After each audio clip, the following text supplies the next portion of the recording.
jangan ugal-ugalan, jangan ngangkangi aturan, jangan sembrono, ojo sak karepe dhewe. Nah gitu dong Gus, jangan terlalu tegang kayak waktu debat cawapres pertama kemarin. Saya juga ingin mencari tuh jawabannya ngawur juga tuh.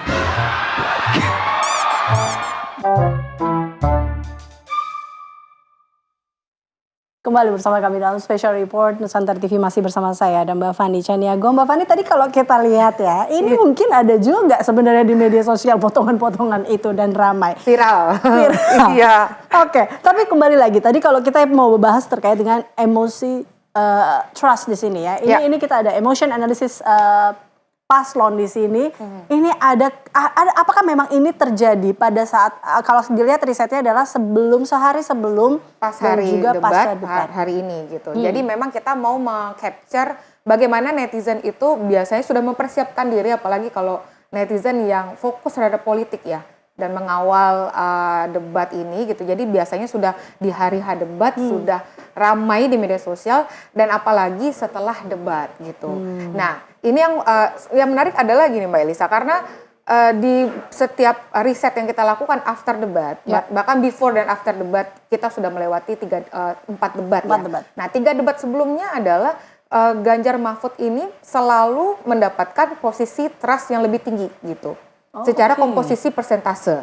Jadi, nah ini hal yang mengejutkan buat kita kemarin gitu. Wah, ini disgust-nya lumayan tinggi 44%, bahkan yang terjadi sebaliknya gitu, yang mendapatkan trust paling besar itu pada saat debat kemarin adalah Muhaimin gitu, dan walaupun 30% ya, kemudian disgust-nya 24%, tetapi dari sini kita melihat bahwa percakapan netizen bukan soal konten gagasan.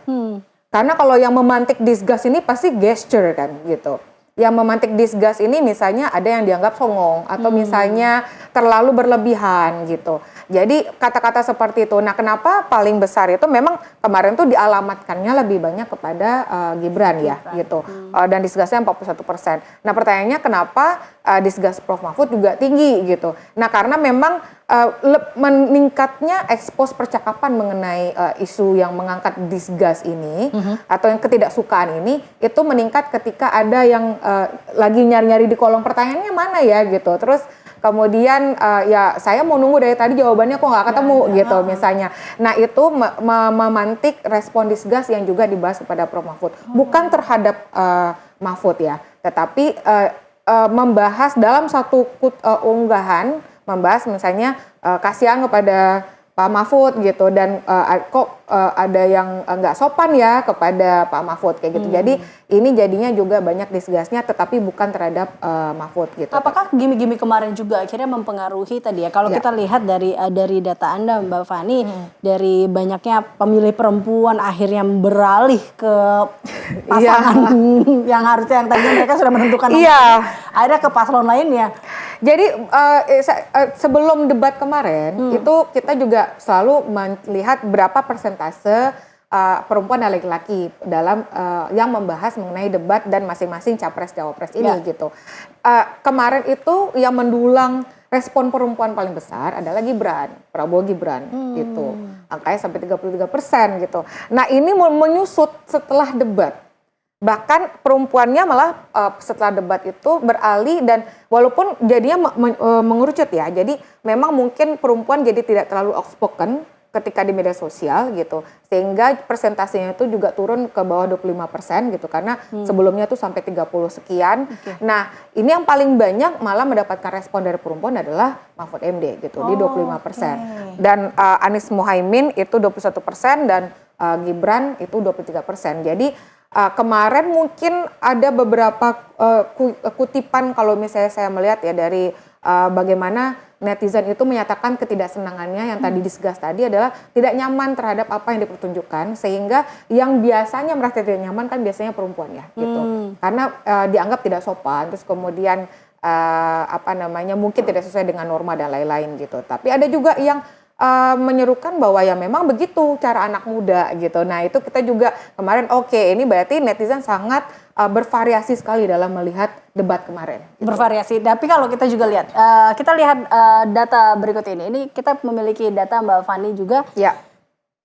Ini ada terkait kalau saya tadi melihat pergerakan ya, mungkin dari debat awal. Ini apa ya? Dia katanya expose mungkin ya, expose Ya, paslon expose.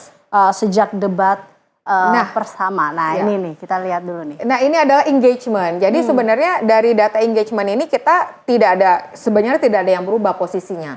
Paling tinggi itu adalah memang selalu Gibran dan juga kalau Pak Prabowo ya, gitu kalau kita bandingkan. Nah ini adalah paslon pasangan calon dari sejak debat pertama itu Prabowo Gibran itu memang paling tinggi secara engagement dan juga secara expose. Dan itu di-maintain sampai sekarang di tanggal 22 ini gitu. Nah yang menarik sebenarnya adalah di expose-nya Mbak Elisa. Jadi kalau dilihat kalau misalnya bisa ditampilkan yang slide tentang Expose paslon sejak debat pertama expose paslon sejak pertama itu terlihat bagaimana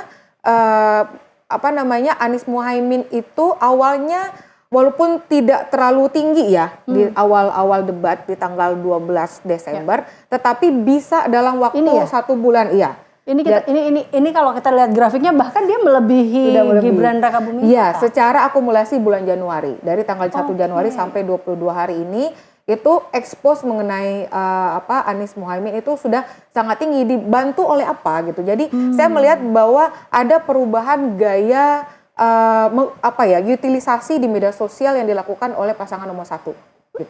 Dan ini juga tergambarkan dengan beberapa hasil dari lembaga survei terkait dengan popularitas para paslon ini. Artinya bahwa seberapa besarkah secara realnya apa yang terjadi di media sosial, keriuhan di media sosial ini dapat tergambarkan dengan kondisi nyata sebenarnya yang terjadi. Sebenarnya memang karena kita mungkin media sosial berbeda dengan media gitu. Jadi kalau media memang ada gatekeeper, ada pemimpin redaksi. Nah kalau media sosial kan apa yang teringat oleh masyarakat, apa yang ada dalam pikiran masyarakat itu tersampaikan di media sosial. Jadi jika kemarin sepanjang dari debat dari debat pertama sampai debat keempat ini, apakah ada membuahkan hasil? Saya rasa ada, karena apa yang dibahas sama masyarakat nih tidak berhenti setelah debat saja gitu. Jadi 1 hari, 2 hari, bahkan seminggu setelah debat itu masih jadi perbincangan di rumah tangga, di misalnya di warung-warung dan lain-lain gitu. Karena memang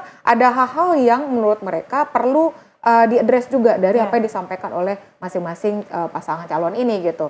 Jadi kalau misalnya dari Anies, karena memang bisa mengutilisasi media sosial, menggunakan desak Anies, kemudian mengundang masyarakat, dan juga selaras ya mencari anak muda sukanya K-pop, juga ada K-popnya gitu. Jadi makanya tadi itu ada crossing antara bagaimana expose Anies, kemudian di bawahnya baru Prabowo Gibran gitu. Jadi menurut saya perlu ada strategi tertentu untuk media sosial gitu. Oke, baik. Tapi kalau dilihat tadi, sebenarnya seberapa banyak sih mungkin akun yang memang beramai sekali di pasca sebelum debat ini? Jadi kalau misalnya di Indonesia Indikator itu kita mengamati bukan hanya satu media sosial. Jadi bukan Twitter aja, jadi Twitter, Facebook, Instagram, TikTok dan YouTube ya gitu. Walaupun kita melihat bagaimana media-media sosial ini memiliki karakteristiknya sendiri dalam membahas capres dan cawapres. Nah, yang kemarin ini selama debat itu dari tanggal hari debat 21 Januari sampai hari ini 22 Januari itu yang paling banyak dibahas oleh netizen itu secara jumlah akun adalah Gibran, 90.543 akun gitu. Kemudian yang kedua adalah Muhaimin 75.062 akun dan nomor 3 adalah Pak Mahfud 54.000 gitu. Jadi ini adalah kontribusi bagaimana masing-masing akun itu ya baik terlepas dari organik atau tidak organik ya, apakah manusia real atau tidak gitu. Tetapi ini menggambarkan bagaimana perhelatan politik dan debat ini bisa membuat masyarakat itu masuk ke dalam perdebatan di media sosial gitu. Oke, baik. Siapa yang akan diuntungkan tentunya dalam debat kemarin, dilihat juga di sosial media kemarin, dan siapa yang dapat angin segar, siapa yang ternyata malah terpuruk, kita akan bahasnya nanti tentunya, dan juga seberapa besar ini mempengaruhi elektabilitasnya. Kita akan tentunya membahas tidak hanya dengan Mbak Fani, tapi juga dengan narasumber kita selanjutnya ada Mas Arya Budi. Mas Arya Budi. Oke, Mas Arya Budi, kita akan membahasnya tentu nanti seberapa besar sebenarnya terkait dengan debat terakhir kemarin mempengaruhi elektabilitas para capres dan cawapres ini. Usai jeda, kita akan kembali pemirsa sesaat lagi, tetaplah bersama kami dalam Special Report Nusantara TV.